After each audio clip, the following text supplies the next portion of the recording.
Welcome to Walcott Economics. Brenda Anderson, grateful to have you here. Thanks for having me. Yeah.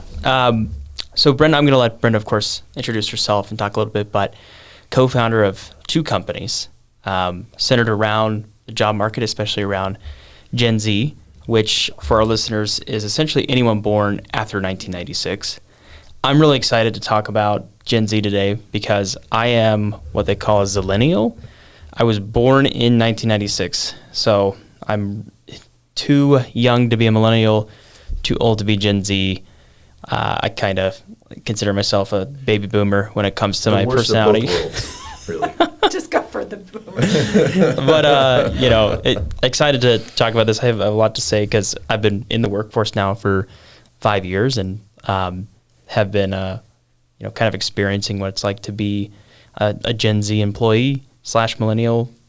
So grateful to have you here. Before we get started, please introduce yourself. Tell us about the companies you're in and how you got to where you are. Great. Yeah. Thanks so much. As you mentioned, I've co-founded a couple companies, and just for a little background, I am a Weber State alumni. There we go. Great. I will age myself several times during this presentation, so I feel comfortable saying I graduated in 2001, so it's been a hot minute. Nice. I have an art degree with an emphasis in visual communications design. And just for a little background, my career was mostly in the design world. I did a lot of graphic design, which branched into brand development and then some art direction, creative direction. And then when about 5 years ago, I left corporate America and started my first company and my first venture, which I solo founded, and it was a business called Jipe. It's a job search app for teens and young adults. Very cool. Awesome. That I developed and ran that successfully for a couple years. And it was essentially like Tinder for jobs, where you swipe through jobs and we match our users and job seekers with employment opportunities. But it's all entry-based work. Nice. Yeah. Like no to low skill. And that's really where I got my feet wet in this generational discussion, because I built my product for Gen Z. They were the ones who needed this product. And then the employers on the other side, because it was a marketplace, who needed to find them and hire them. So it really positioned me well in this space of understanding what Gen Zers need and what they expect in technology. But then it also kind of morphed into real discussions around how do we employ them, and I naturally just had to learn a lot about it so I could sell the product and have discussions around it. And I was a product, as an entrepreneur in the community here in Utah, I also just was a subject matter expert in this arena. Then 2 years ago, Jipe was a thing, and then I started my second venture, which was originally called Glimpse. And I co-founded that with a couple other people. Tom Rath is the main founder, or my co-founder and business partner. He wrote a couple books, one Strength Finder 2.0. He also wrote How Full Is Your Bucket? And he's written a lot of really great nonfiction books that a lot of universities and organizations use in their practices. And we built a product called Glimpse, which is now called CareerSight. We're in the process of changing the name, but it's also around this careers. And this one's more career exploration, though, not matching you to jobs in the market, but what do you want to be? Like, what is the career path you want to follow? What major are you going to choose in college? And is there some real career exploration that can happen before you start making these really important and expensive decisions? And so we've built this new product, and it's also very well targeted for this Gen Z workforce and people who are in that space right now trying to make decisions about their future. So that's a little background about me and why I know a little bit about generational studies, so I can have these conversations with you. And I'm not going to say I know everything, but because of what I've built, I have a pretty good handle on it. Yeah. That's great. Yeah, that's fascinating. I feel like, you become an expert in something sometimes because of necessity. And it's like, okay, I'm building a product, I'm an entrepreneur, I'm trying to monetize this, but to be good at what I need to be good at, I actually need to know what I'm talking about. And then, like anything in school or life, when you have an interest in something, it becomes a part of you, and you really do, spending all that time, become an expert, especially in, we can look at statistics and all these things. Important. Economists, right? They like Very statistics. important. But there's also what's the reality on the ground, right? Like when we actually look at the anecdotal evidence and all the experience you've had around Gen Z, it's important to have that perspective as well. Yeah. So awesome. I think that those products are important. We're in an interesting job market. We can talk about all the different job markets, but I'm kind of just thinking about how we have approached the job market as a society throughout time. You looked at back maybe the 1800s, and typically the only people going to college were people with wealthy families. And college was more of a very liberal arts, just to kind of learn how to learn, and there was no real career aspects involved. It was much more of a strengthening the human soul. And in fact, some of the best universities in the world are old seminaries, right? And then you kind of shifted into the Industrial Revolution and these things where there was plenty of jobs because of the supply and demand for labor. And then I kind of look at, the 70s and 80s where we kind of got into that. You go to college, you get a degree, and the college is now becoming a career training field. Today, it's kind of all over the place. I think we're seeing less enrollment in college, depending on the economy. We are seeing people succeed with or without college. We're seeing people start to question, what's the value of a college degree? And we're also seeing just the idea of it's hard to find employment. We can talk a lot about that today, about why that is. But throughout history, there's always been this idea of you've got to find the right match between employer and employee. And so I think that those products you've co-founded are so important. And as Gen Z, who is, I think they're a little more introspective on what they want to do. They don't want to just do something to make money. They want to feel fulfilled, and they want to go to work every day and feel like they're making a difference. Answering those questions is crucial. And so really excited to dive more in, but just thought I'd start off with that thought. Yeah. I think, with every generational change, there's going to be these growing pains where you have a new group, a new cohort moving into the corporate world, taking up those jobs and kind of getting their first experience. Meanwhile, on the other side, you have the people who have been there for decades, and they know how the process works. And, let's be honest, they're maybe a little bit averse to change. And so you always end up with that dynamic of people who really want to make a splash in the world with, this is how we do things. And so I guess, just to kick things off with this, we're talking about Gen Z, talking about, this podcast being about taking national and international topics and kind of focusing them on, Northern Utah. What do you, let's put it this way. How do you see this dynamic playing out? What does Gen Z bring to the table that previous generations have not? And how do we see that fitting in to the corporate world these days? That is a lot. There's a lot we can talk about there. But you're absolutely right. I think too, when we talk about generations and Gen Z, we can't silo and just talk about Gen Z. We've got to understand each generation cohort and why are they the way that they are.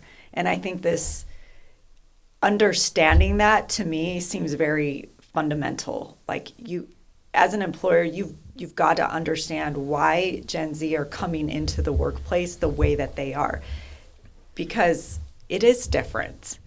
And it's not what we've seen before, and it is new, and we don't know, and employers don't know how to handle it. So when I've done trainings, or when I talk to employers about this, it's really this understanding them and really getting a feel for, well, what makes them different? Why are they acting the way that they are? We don't understand this. Like, they're just hard. And there's a reason. There's a reason. It's not made up. They are coming in differently. They're showing up differently, and we need to know why. So, and if it's okay, I think I would first just like to talk a little bit about that, because so Gen Z, I've got to look at my cheat sheet here. No problem. Just to make sure. So it is anyone born 1997 to 2012. So today that's 13 years old to 28 years old. So today in December of 2025, that's the age range. And I think it's important to know that, because to them, sometimes they're like, anyone who's not them is a boomer. And it's like, well, not really. Yeah. There's 2 generations in between that, true. but they kind of just It's the okay boomer. yeah. meme, yeah. The okay boomer really did. They just think everyone's a boomer. But boomers today are 61 Yeah. to 79. Much older than you're probably Much thinking older when you than say you're okay thinking. boomer. They're It's like, probably not your manager. yeah, they're way up in the tower. You probably don't want to say that to them. Like my parents are boomers, Yeah. right? Yeah. So, anyway, I just call this out so that we know who we're talking about and why. And so generations are shaped by societal things that are happening For sure. at that time, historical things that are happening, economic things that are happening. They're shaped by all of these cultural things around them. That's what shapes a generation and makes them behave the way that they are. Boomers do behave differently than millennials do. Well, Gen X, millennials, Yeah. and then Gen Z, because we all experience different things during that time of life. Like, I was born Exactly. in 1980. So I'm like you on the cusp of, we call Yeah. it Zennials. Zennials. Yeah. Wow. Yeah. Right on the cusp Yeah. of what Gen X and millennials. Yeah. I don't have to worry about that. I'm dead You're middle. dead in the right- Dead middle. dead in the middle? millennial. Yeah. Yep. Yeah. So And I do consider that, because I'm on a cusp, I do have traits of Gen X, Yep. but I also have traits of millennials. So I do think like that is a real thing. But so Gen Z, what happened to them is a couple things. They're the very first generation that are tech natives. They literally were raised with a phone in their hands. Yeah. Most Gen Zers had their first mobile device by the time they were 10 years old, which is crazy. that is Anyone a little older crazy. than that was not their experience. I didn't get my first phone till I was in my low 20s. Oh, you know, 16 when I got my license, my parents were like, "Here's a cell phone, just in case Yeah. something happens." just Yeah. in case. Yeah, it was probably like a flip phone. and- Yep. Oh, it's great. Yeah, I was going to Just say, flip like, phones. I had my phone early, but I didn't really have the iPhone. I remember going to school and someone had an iPhone, and that was the iPhone that came out in 2007. And we were just amazed. And Yeah. so even the idea of having a smartphone with the internet on it, like, that's not until the generation we're talking about. Yeah. Like, we just, even born in 96, I can't relate to that. We had Yeah. games like Snake on our Yeah. phone. Yeah. So There was a lot of friction getting My phone information is and attached stuff. to a Yeah. wall. Yeah. exactly. Exactly. Yeah, that's wild to me, the 10 years old thing, because Yeah. my oldest is 10, and we have a cell phone, but it's like our house phone, and it is just calling, Yeah. just texting, and really only they can only call us. Like, the idea of just giving him a phone right Well, now Yeah. sounds. well, I mean, so I'm the parent of 2 Gen Zers. So my kids are Okay. 23 and 20. And, you know, it was new. It was new for everyone. We didn't know better. Yep. So we gave our kids phones too young. So you guys are doing better now with your younger kids, like not putting these in their hands too early, which is smart, because we've learned from the data how Yeah. that negatively has affected our children. But we didn't know that then. So they had phones by the time they were 10, smartphones by the time they were 10. The other thing that they have is high-speed internet. And I like to separate high-speed internet and mobile devices, because the thing with high-speed internet is immediacy. And that's really important to Gen Z is they demand immediacy because they can, and it's actually really interesting what it's done to them, like some good and some bad, but they look up things instantly. They question things instantly. They do not take what someone tells them at face value. They're not very trusting that way. They will verify and look it up. Yeah, because they've got the information there. It's right at their fingertips. And that's new. Like no other generation has had that either, where it's so immediate. You know, we would go to class and a teacher would tell us something and we just believe it. Yeah. We're being taught that. And this generation's like, are you sure? Da-da-da. You they kind will of like to look it up right there. You So- kind of had to rely on authority. Yes. Because yes. 100%. you thought, okay, this person's older than me. They have more experience in life. Like what they're saying is probably true. But now you're saying tech native, high-speed internet, the ability to say, you're saying that, but there's 5,000 other opinions. I'm going to kind of make my own opinion and disagree with that. So very interesting how huge. high-speed internet, just that experience, like you're saying with generations, makes it so that, the whole idea of a hierarchy with authority, kind of not a thing to Gen Z. That's exactly right. And I think that's really important to point out. And it's important for employers to know that because that is the way that they operate. And the older generations find it as defiant. And it's not necessarily intended to be, but that is just how they roll. So just you got to understand that so you know what you're up against.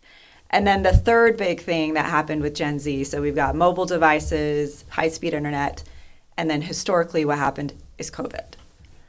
Yeah. So they were in like that period of youth and development when COVID hit, and that was a big deal. And they were affected very differently. I mean, we were all affected by COVID, but especially in those formative years, that was a big deal. My kids were like going in at the end of their freshman year in high school and their junior year in high school when COVID hit. Literally the worst. And data shows now like that is the worst age to be when COVID hit because it's so crazy what it did to them and being kicked, like not being able to go to school, not being able to see their friends, not only like just see them in the hall, but like see their face. They were pulled in and out of school the following year. So my son was a senior in high school and it was like hybrid. Just kidding. We're going to go back to class. Oh, just kidding. We're going to go back home. Like they got like pushed around and it just created a really negative experience for that really important year when your senior year is supposed to be like one of the best years of your life. And they just didn't get it. A lot of them didn't get a prom.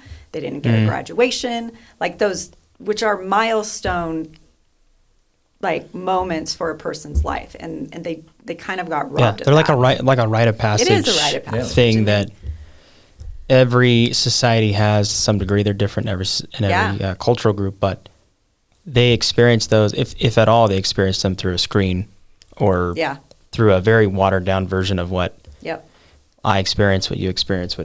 So, I mean, we're probably still figuring out what the impact of that was, but it is. Tough. It'll probably take almost a decade to really figure out what the fallout of that is, but it definitely impacted them. And then there's lots of things that came of that, like mental health awareness. I mean, because it did affect their mental health. Yep. They're very conscious of mental health. They care a ton about it. Like the benefit of having benefits around mental health from an employer is almost like a must to them. They're very aware of it. They also, I think, Andrew, you and I talked about this a little bit, was the other thing that they got because of COVID was they got a lot of leniency. Yes, I was gonna bring that up. You know, one of the things that I've seen just specifically this semester, and I've been dealing with this semester, and is like exam grades. And I've maintained the same exams for 5-6 years at this point, and it's been, I usually I could probably guess what the overall outcome on the exam is going to be based on the class. And this one just blindsided me. The grades were substantially below. On the first exam, I was like, okay, usually there's a bounce back. The second exam's the best one because everyone bounces back. They work a little harder. Second one was even worse. And I was like, okay. And honestly, like, today we're recording this on December 8th. I just gave my final exam. So we're hoping that things are going through. But after the second exam, like, I'm going through like, okay, have I lost a step? Like, what's going on? Have my classes changed? What's being held constant? What's not? And I eventually just sat down and had like a little heart-to-heart in my classes and said, okay, I have a theory, and I just want everyone to raise their hands. Who here was a freshman in high school when COVID hit? And I probably got 2/3 of my class raise their hand. I said, who was a sophomore? And probably about half the remainder raised their hands. And so then I talked to like the juniors. Tell me about the difference in your classes between pre-COVID and post-COVID. And all of them were like, it's night and day. It was night and day, and you ended up with a situation where it was all hybrid. The teachers didn't know what they were doing, which I can vouch for that. As someone who taught during COVID, I didn't know what I was doing. I'm sorry, guys.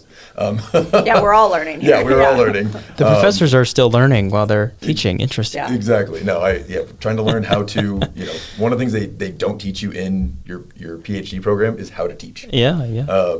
That comes from just experience. But hearing about, they basically said that their teachers fell into two categories.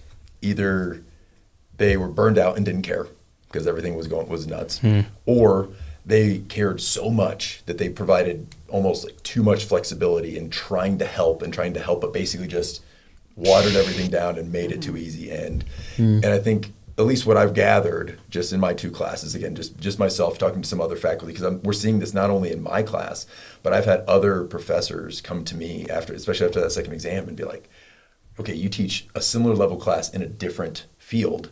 What happened? I was like, oh, it was awful. They're like, mine too. It's like across the board. Yeah. And so to me, I think COVID also introduced this kind of almost like a 3-4 year lag in terms of developing some of these good skills, these core skills in terms of how to study, how to, how to show up to class, how to behave in a classroom setting, how to, all of these different things. And, having this heart-to-heart with my students, I'm like, what would help? Like, what could I do? Do I just need to make my expectations a little bit more clear on day one? Like, really honestly, the grizzled veteran in me is like, this is college, figure it out. But I know that that's not going to work with an entire generation of people. Right. Something has to change. And so that's where I think we're really starting to feel that wave in higher education right now. That's super interesting. And if you think about it, it makes so much sense. Yeah, absolutely. And it's not too surprising because they got a lot of leniency. They got a lot of grace and extra time to finish things, or it just like created this environment where they could get away with not doing a lot. Yeah.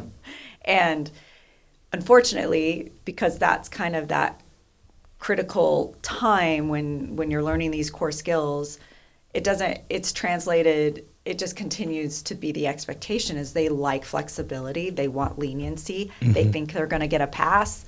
And it's a little bit hard. And they just kind of expect it. And it's like, well, that's not really how the real world, like we want to say the real world doesn't work that way. And they're kind of figuring that out, and a little bit like they don't know how to, they don't know how to work with it, and they also won't. Yeah, I understand that. I totally get that. Foot down. So maybe you give us your perspective. Being a little closer to that. I just speak on COVID and how that's kind of impacted this kind of realization of how did it used to work? How does it work now? And how's it going to work in the future? You're kind of navigating all those things as you're at different points in your career. So I graduated from Weber State. Go Wildcats. Woo, woo. I was in Andrew's classes, actually. That's right. And my wife worked here too, so we loved the school. He's just really trying to make it. I'm trying not to leave this podcast so I can come to campus every week or so. But so I graduated I started my internship in 2020. Okay, we all know that year. Mm-hmm. I went to a big accounting firm called KPMG. Mm-hmm. which that's 4 people's last names.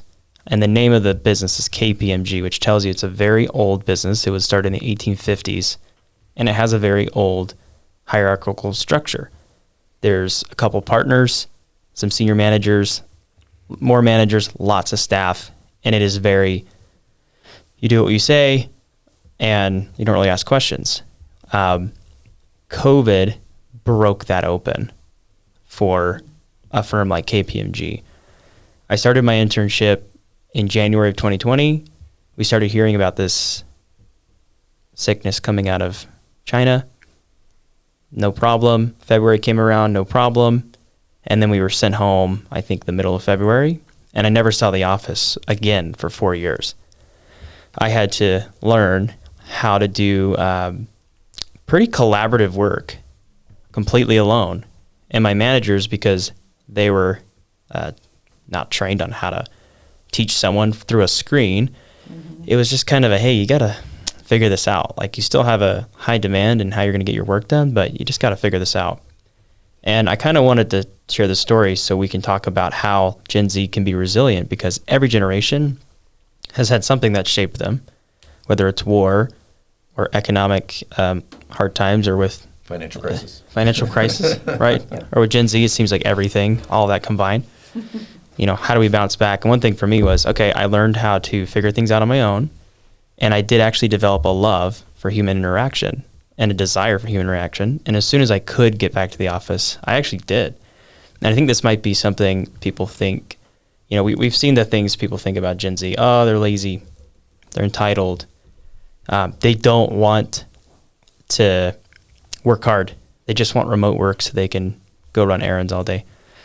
Not true. I actually wanted human interaction. So as soon as I could, I purposely took a job that was in office. It was a hybrid. And I think that's one great thing that came out of COVID, was the idea of, we need to be in the office, but we don't need to be there just to show face.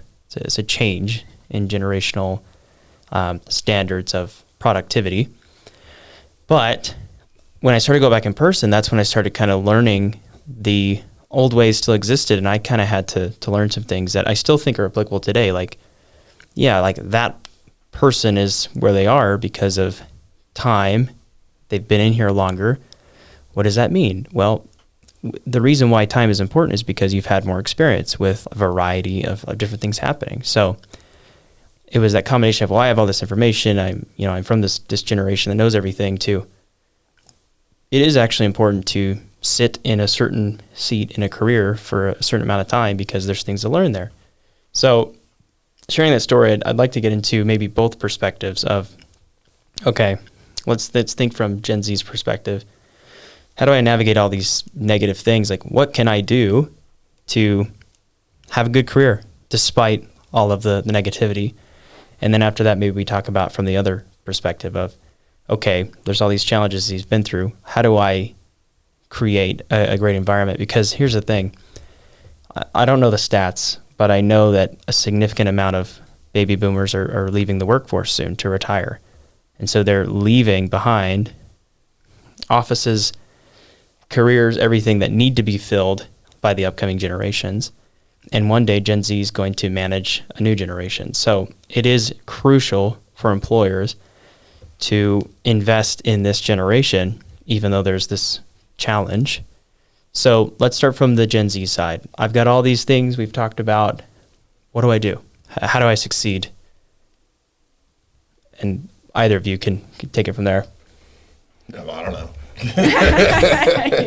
I mean, so just like in the classroom, again,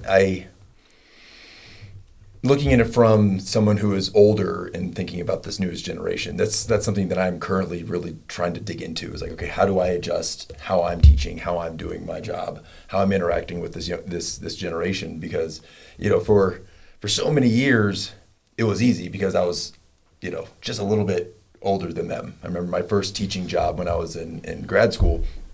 I would dress up just literally to be like, okay, I'm only like 2 years older than some of these guys. And so I need to at least look the part.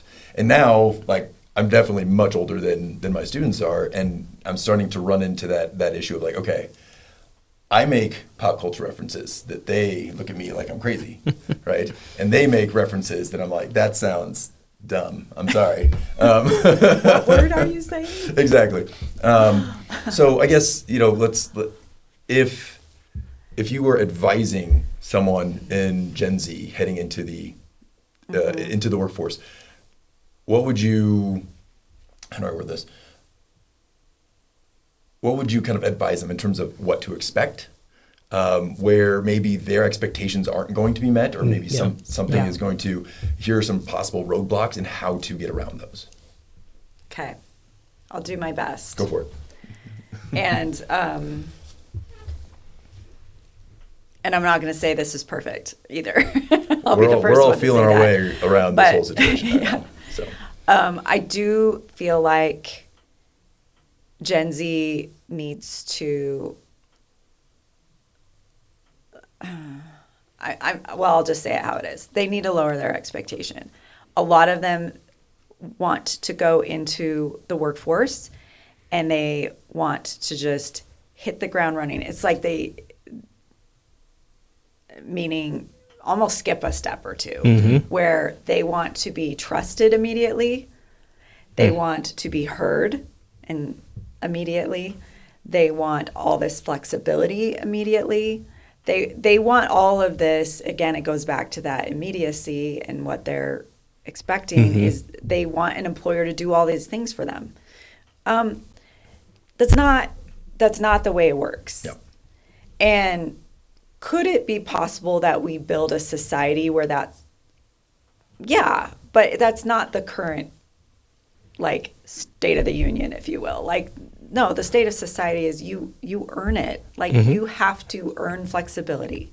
You have to earn being heard and earn being trusted. It's not going to come right out of college, or maybe you're on a career path where you didn't go to college, or it takes time. I was really happy to hear you say that you actually finally saw the value that time brings. Yeah.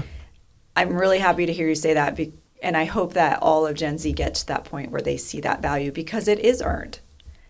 And I even tell my kids, I'm like, I have this really flexible work situation right now. I'm an entrepreneur. I'm founding these companies, but I earned it, and I worked really, really hard for it for a really, really long time. And that's why I have it, and that's why I can go to yoga at 8 a.m. every morning. It's because I worked my tail off to get to this point. And if there was a Gen Z person coming into your sphere and they wanted that same life you have right off the bat, right out of college, you'd kind of be like, that's not how it works. Yeah, it's not how it works. It's hard to describe fully, but it's just not how it works. And they'll be saying the same thing in 10 years. I've worked so hard to be here. You got to spend some time. Yeah, it's time. I mean, I've been working in the workforce since 2001. So that's, I earned it. I've worked really hard for it. Because I think, too, what I've heard, and we had this discussion with some of the students about toxicity. I really want to talk about that. So I hope we can. I'm bringing it up. Let's go for it. Yeah, I mean, this is, so just for background, this is where Brenda and I met. She is a member of the Goddard School's advisory board. And we had a panel of some of our students, and toxicity came up.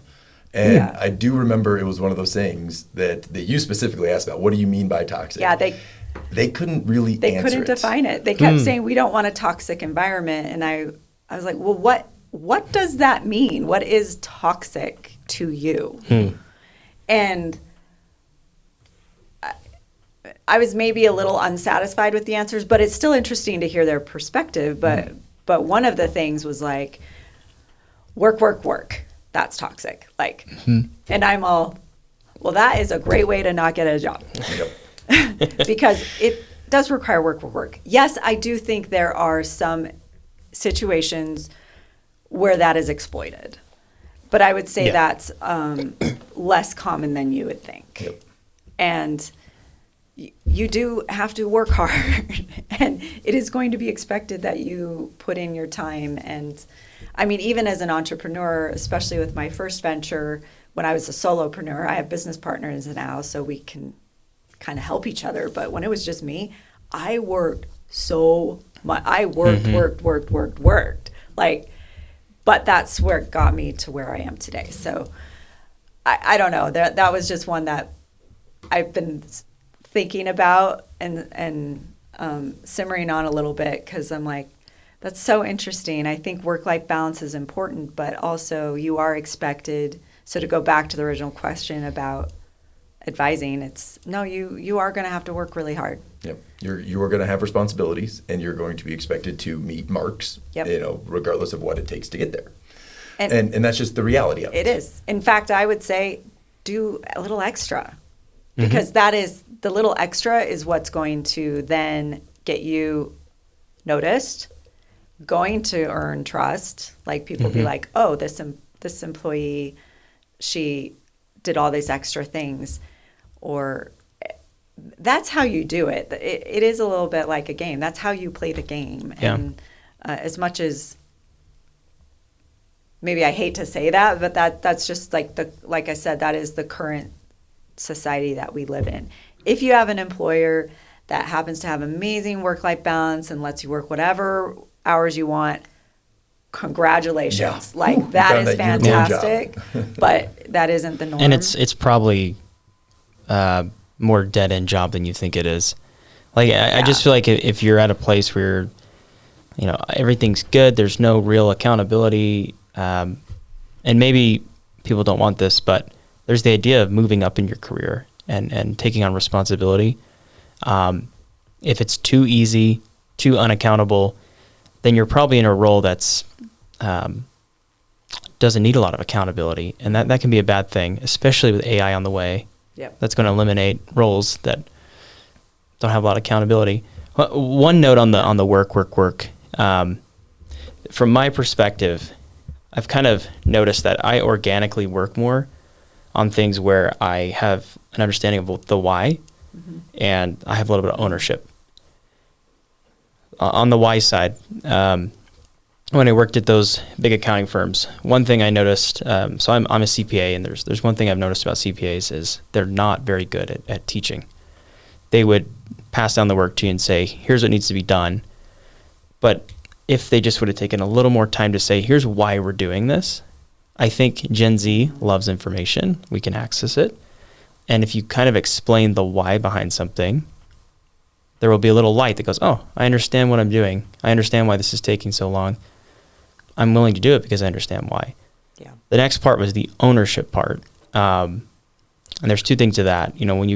I've worked for tech companies, and what's nice is they actually give you some stock options, which could be valuable. Generally they're not, but it's symbolic of you kind of own, you're part of this. And when I hit my year mark at one of the tech companies I was at, they gave me some of my grant, and I was like, wow, even though this stock is worthless, I feel like I own something. A little bit. Yeah. But also the ownership of hey, I'm giving you this process, this part of the cog in the machine, and this is your baby, and you're accountable to this part. I think when Gen Z has a why and says, yeah, this is me, then you will naturally work harder because you've made it a part of you, and that work-life balance, the work and the life kind of come together.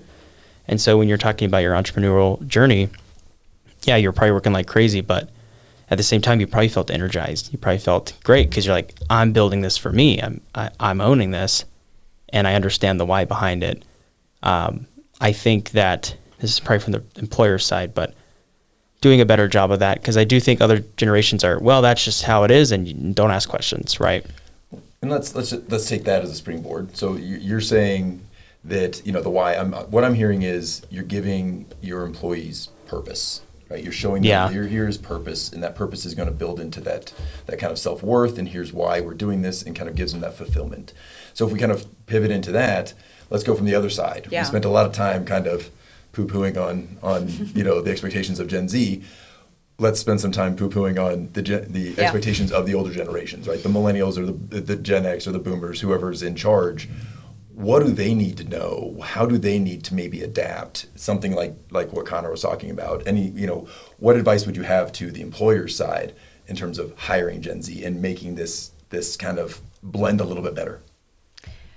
I mean, I would say that, like I started out, understand them, like just gain a basic understanding of why they are the way they are, kind of like what we talked about, because I think that just gives you a perspective to be like, okay, and now what I know what I'm working with. But I would say to stop, what I would tell employers is stop just saying all the negative things. Like, stop with the language around they're lazy, they're entitled, they're demanding, where they might feel that. Like, how can we like turn that and actually see that maybe it's not that they are lazy in your eyes from your perspective, they're just super efficient. And it could be that because they are smart, like you're saying, like they're smart. They figure things out. They are self-learners. There's a lot of great qualities that Gen Z brings to the table, and I think employers forget about that, and they just want to focus on then they just want to complain, like, and say they're hard. And it's like, well, actually, they're self-learners. So what can we do about that? Like you said, and they are very value-based. Like, they care a lot about values and like social impact. So how can we talk about that? Because if you're a company with social impact, they're probably going to be more interested in working for you and working hard for you, because they care about the environment. They care about people. They're very inclusive. Gen Z's super inclusive. And that is a benefit to employers. So how can employers tap into that and do a better job at being a more inclusive company? So I think looking at the positive side of some of these things is crucial. And I think mentorship programs are really great, because Gen Z, like any, and this I don't think is exclusive to this generation only, but any new generation coming into the workforce, like I hate to say hand-holding because they would hate that, but but like a mentorship program where you've got someone that they know that they can talk to and trust, and a safe place to go, and who can show them the ropes and give them some guidance and direction. That would be really huge. And I think those are the types of programs that they can look at. And I do love this purpose that is this huge, like this social impact. They want to do work that matters. So if they understand why what they're doing matters, it makes the work so much better for Gen Z. And we talk a lot about that in my the current venture that I'm working on, CareerSight. Purpose is a huge thing we're weaving into the platform that we're building, and a huge topic point is making sure with each career that you can explore on our platform, there is a purpose element, because we believe there is purpose in all careers. Yeah, even accounting. And I can speak to that on how I came to that purpose, because I would love to hear it, because but it's like, if they know that, then it's like, oh, I can get excited about that. And get on board. Well, an example of that, the purpose thing is, one, it is nice to have a career where you can see the direct impact of direct societal impact, nursing, environmental, climate change type stuff, consulting, any of that. Like, you see the direct impact. Yeah. How do I see the impact if I'm a supply chain manager, right? Or like me, a CPA. I kind of, I think this generation is kind of good at assigning meaning to things, even if it's hard to directly see the meaning of things. But for me, what I did was, okay, well, first off, I have a job because I'm trying to make some money. I'm trying to build some economic security. Like, that there's a purpose. There's a purpose to what I'm doing. So even if I'm at what we call a low-skilled job, where you're making pizzas or you're unloading a delivery truck, like I think that work is a spiritual necessity. Like we have to have some kind of thing to do rather than just sitting at home and wasting our lives away. So the getting out there and having and getting home and saying I did a good job today, I worked hard, like that is purpose in and of itself. Yeah. To go a little deeper, on the accounting side, I learned that, okay, well, here's how the United States is set up. And you'll know this as an entrepreneur. Businesses just can't exist. You have to find some source of funding. Either you're going to fund that yourself as the business owner, call that bootstrapping, or you're going to go find people who are willing to give you money, and you're accountable now to how you use that money. That's what accounting is it is keeping track of other people's money and then telling them what you did with their money. Now, on a large scale, let's think Disney. Disney has hundreds of accountants who are doing that each and every day. Disney receives money through investors, and when you go to the park, when you buy Disney Plus, and Disney's responsible in our society of telling their investors what we did with your money, how we're doing with your money. And then the investors can choose what they want to do with that information, such as buying or selling stock. So I realized, okay, even though I'm doing what Gen Z or anybody may consider boring, I said, well, what I'm doing is I'm really a liaison between the business engine and our owners of the business. And getting those numbers wrong or doing something incorrect can negatively affect that relationship. And then I realized like our entire economy is kind of built on that shared trust between accounting and where money gets invested and where it doesn't. So seeing that bigger picture, it's like I understand why we have to record prepaids here on the balance sheet. Like seeing that bigger picture, it does help you internally be able to say, look, days are going to be hard, but my job actually does have an impact, even though it's not directly impactful. Yeah.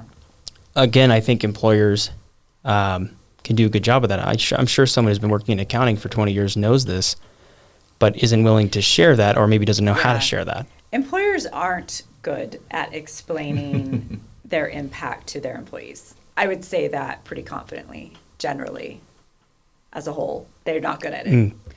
The average worker at a big corporation organization has no idea why what they do matters. And I think it might be because, and this is how it was at the big firms, but I just didn't have enough time to mentor. Yeah. I could tell my managers was like, dude, I just got to get this done. Like, I don't really have time to explain the why and go through this really here's our bigger purpose, because I just don't have time. So maybe it is carving out time and investing time with, look, you do need to take a certain amount of time each week or month to be a mentor and talk about these things so that both you and the people you're responsible for can have a great experience every day. Yeah, I think it rolls top down. I mean, there's if you think of a big organization, the C-level, and their job is to communicate that really high-level purpose and impact down. And then at each level, that's where it can really touch the worker in the organization. And how does my job in accounting or my job in marketing or my job in sales impact how does that fit into the bigger picture? Yeah, how does it fit into the bigger picture? Yeah. And really, that's how an organization should be doing it well. But I don't think they do. But those are the things that get pushed down the priority list. They do. Right. So it's just because they don't immediately affect the bottom line. Yeah. But you are going to have happier employees. Mm-hmm.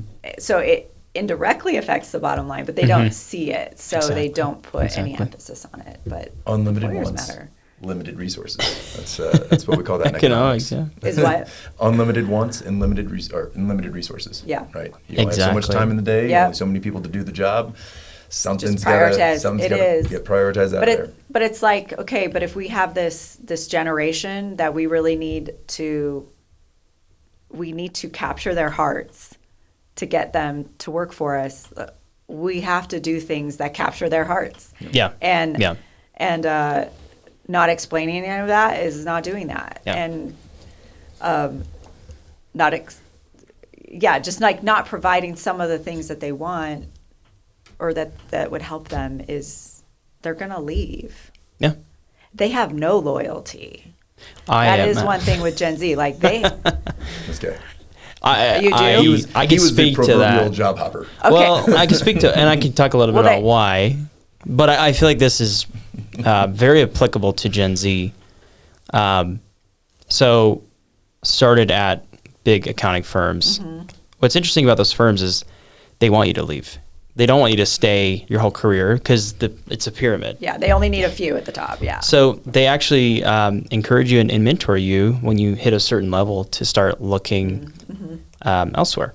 There's only a few people who really want to stay there, but it's kind of this organic, we're a launching pad for you. A lot of entry jobs coming out of college are probably set up that way as well. You go and work for some big manufacturer or something. Like the idea is that we know you're probably not going to work here for your whole career, which is very different than the boomer generation. It was, I'm going to work for this employer for 30 years. First off, there's no incentive to stay at a company super long anymore. No. There's no pension. There's no shared, we are responsible for your life. Yep. Ford Motor Company feels responsible for your life because you have this pension relationship. That's gone. It's now a 401k, which is, we'll contribute to your account, maybe. But it's up to you. If you leave, we might take it away. Yeah. But it's up to you, employer, to manage your own. Yes. So disconnected there. Yeah.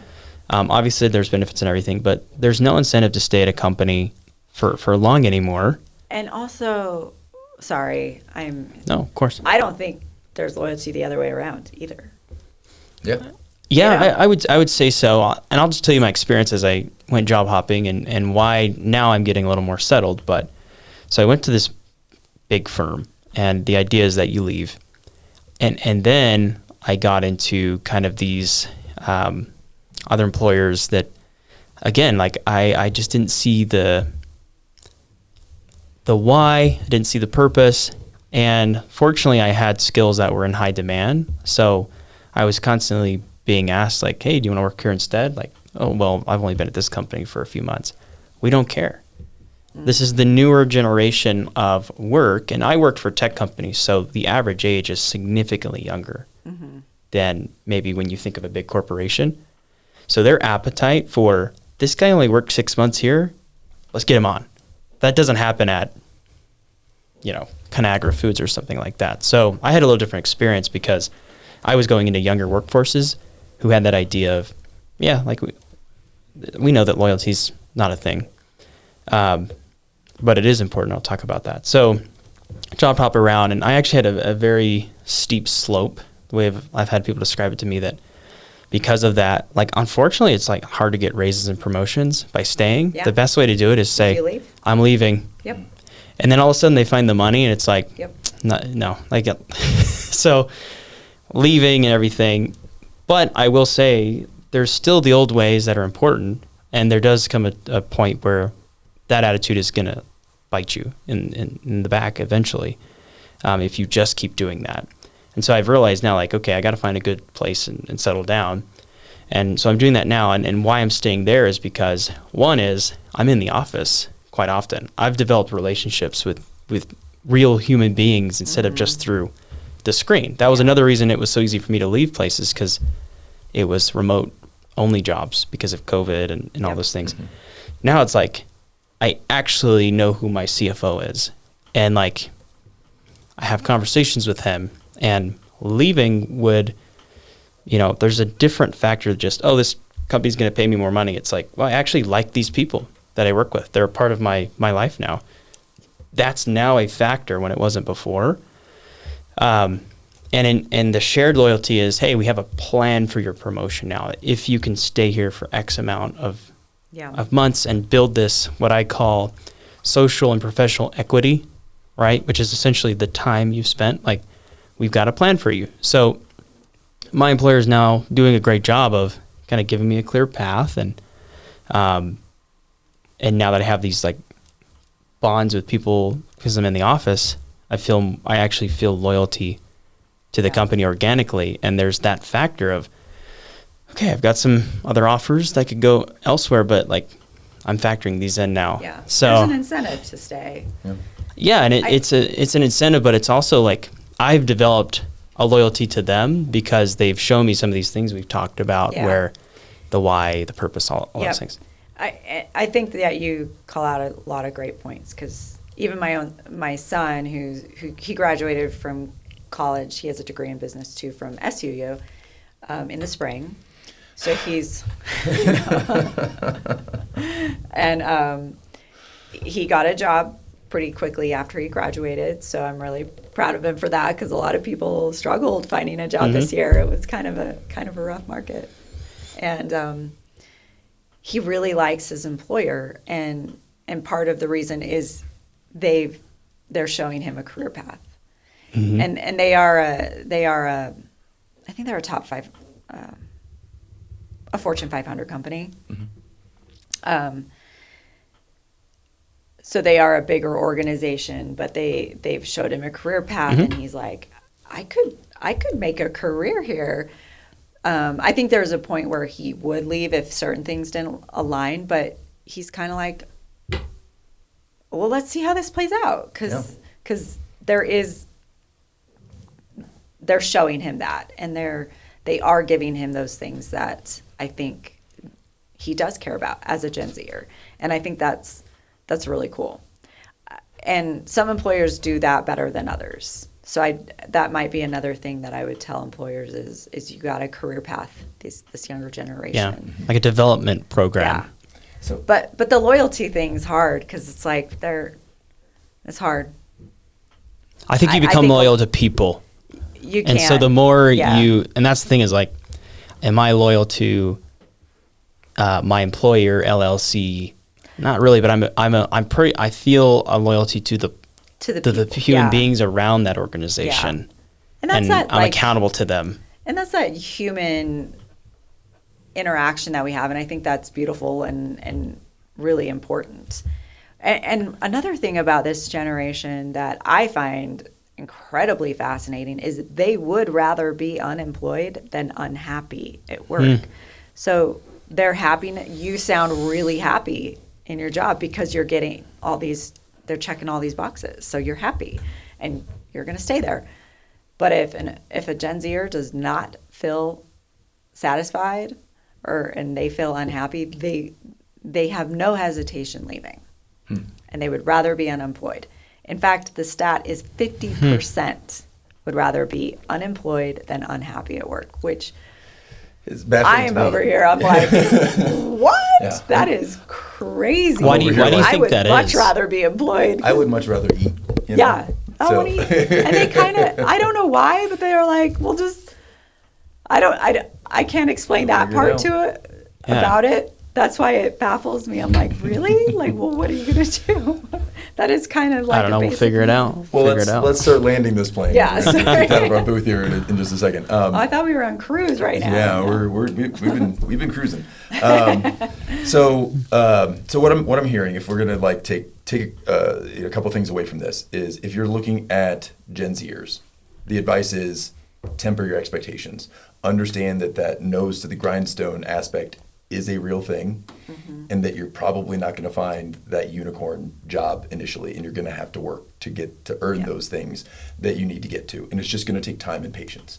On the other side, right, employers, you need to do a little bit more outreach. Do these mentorship programs, provide them with that understanding, that purpose of what they're doing, to give them that fulfillment that they're looking for, that they're more willing to do the nose to the grindstone work if they see the purpose of what they're doing, and it brings them that fulfillment because of that. Yeah. Is that? I think so, for sure. All right, we've solved it. Yeah. Can I ask one last question? I don't want to take too much time, but I know you mentioned like part of your new venture is helping Gen Zers figure out what they want to do with their career. That's like I feel like when I was a kid, I knew what I wanted to do. I wanted to be a doctor, and it's kind of because it's all I knew, right?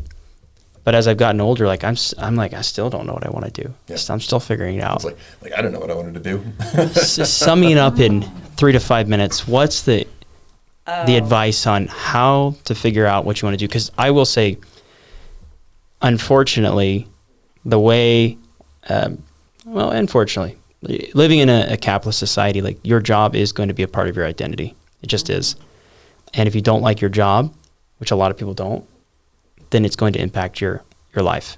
So how do I make sure that I find the right path for me and get a job that gives me a positive outlook on my life? Like, what would you say your advice is? And convince them that job path is economics.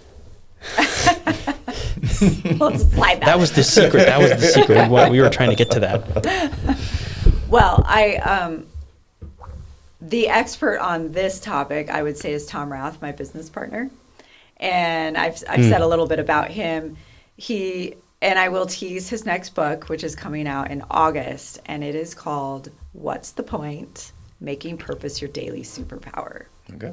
All right. And that fits right in. It answers that question beautifully. Mm-hmm. And I mean, he's a fantastic writer and New York Times bestseller. So definitely pick up the book. Potential guest. And We'll see. I'm gonna get the book and then we'll go from there. Yeah, we'll get the book. And I can get you copies of the book. And but I think there is, so he's super passionate about this topic, and that's why, and he's the visionary behind CareerSight and what we're building, and he brought me in to help him build this company. And one of the main purposes of why we're building what we're building is to help that is like people only know what they know and what's right in front of them. You wanted to be a doctor because that's what you knew. Yep. But there's all these other options out in the world that you don't even know exist that could be where you find your purpose. I'm still figuring it out too. Like, oh wow, there's more to this. And you will. It's a journey. So I think it's twofold. I look at it as you can find purpose today in whatever you're doing. Mm-hmm. And it sounds like you Connor, have done a really good job as an accountant figuring out what you're like, at least like you connect to it and you're like, what I'm doing matters. And I think that's really important. And I would encourage all people to find out, who are you serving? Who are you serving? Yeah, and very, very good advice there. Yeah, it's like that's how you find it in what you're doing today. It's like, who do I serve? And like, how can I do better at that? And that everyone's serving someone. And it's more about outward. It's not an inward thing. It's not like, what am I doing for myself? It's who else am I serving? It's a very outward thing. And that's where purpose exists. It doesn't exist as a self-serving thing. It's what are you doing for others? And I've found a lot of purpose serving the people I manage, right? So like a big part of my job is not just, here's who I'm serving in terms of to the top. It's like, your hey, I have two people I've been trusted with and I get to make their life really good or really bad. Yep. And that's a big thing. And I think that's where people find more immediate fulfillment in whatever they're doing now. And then the other is like, well, you're still figuring it out as you go. And that's a constant journey, but it's always like, it's always about others. And what am I doing for others, and who am I helping? And that's why when I interview these professionals for CareerSight, we're creating these career videos where we interview. They're like day in the life videos of the day in life of we have an accountant. I have an academic. I have a chef. I have a video on a doctor, on a nurse, on a dentist, like all the top 50 careers in the United States. And I ask them about purpose and impact. Like, how do you create impact? Yep. And they're really beautiful, just expressions of that purpose. Yeah. And I think it's always an exploration. So if you were to get on CareerSight and explore careers, it would just give you ideas. So what we're building, the whole intent is not to tell you what to do with your life. Right. We're not going to tell you need to be an academic and you need to be an accountant. We're hoping to just give you ideas so you can consider options you never even thought of. And it's exciting to have options. It Like is the exciting. idea that I don't have to be one thing my whole career. Like, even though I may not execute on that, like just that freedom of I could do whatever makes you feel good. And now Makes you feel not you trapped. know more. And it's, I even as I filmed these, I'm like, architecture. I'm like, man, I could have been a great architect. Like if I could go back, maybe that's what I would do. And that's the role I would serve. But Cool. yeah, I hope that helped out. No, that's great. And we really appreciate that. Yeah, CareerSight. CareerSight is the website? Yeah, CareerSight.com. Yeah. Okay. I'll have to go on there and see what I want to do next. Same.